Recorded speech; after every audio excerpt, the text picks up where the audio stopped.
Oops, andito na naman si Uncle Dax. Monday ngayon, kaya day off ko. Kami ay magsisimba at gagala. Kaya nga, andito na kami ngayon sa Satwa Bus Station. Nagpants na nga pala ako para sa ganun nakaupo na kami kagad. Sapagkat sa labas nga ay napakainit pa.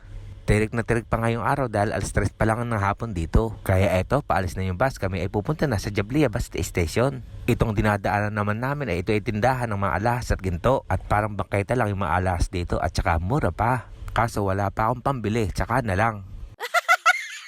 At bago ang lahat, shoutout nga pala sa aking kaibigan kay Gilbert Ormatan from Barangay Cabu, Cabanatuan City. At sa aking kumpare kay Eric Lopez Berdon. Ingat dyan. Ngayon, balik na ulit tayo sa biyahe ko. Sa oras na ito ay malapit na kaming bumaba.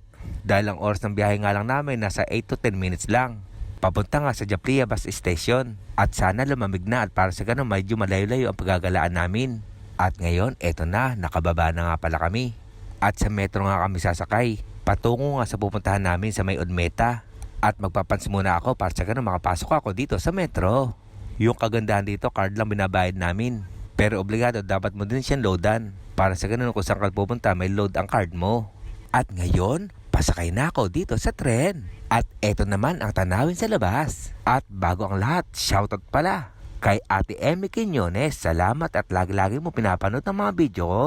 At syempre, hindi mawawala si Ate Mirna Buenaventura Mateo. Kaya kung gusto niyo mura at masarap na ulam, punta lang kayo sa Barangay Cabu. At hanapin ang tindahan ni Ate Mirna sa Kanto Cabu. Ang ulam niya, masarap na, malasa pa. Kalasa. Kaya, balik na ulit tayo sa biyahe ko. Nakikita niyo naman sa labas, alas 3 na nga ng hapon, napakainit pa din. At dito naman sa loob, buti na lang hindi siksikan. Wala masyadong sakay. Kaya tama lang din ang alis namin, alanganing oras. At ngayon, eto, nakababa na kami. Napakasaya ko dito.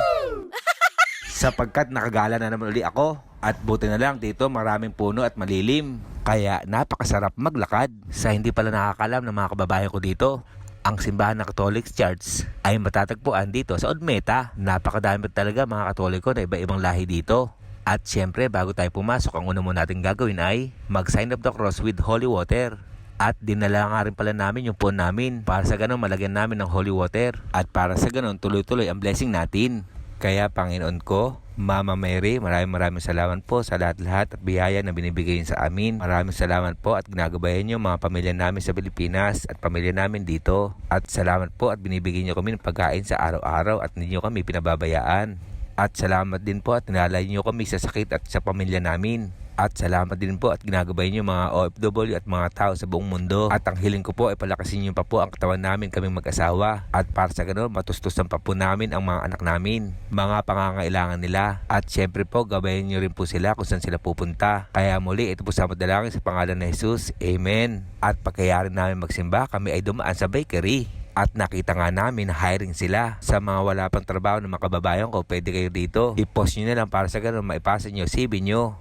At sana mapasok kayo. God bless. At sumakay na ulit kami sa metro at nakasabay naman namin mga estudyante. Uwian na nila kaya medyo siksikan na naman dito. At ngayon kami ay nakababa na. At pupunta naman kami sa Burjaman upang sa ganoon mag-window shopping. Oh my God.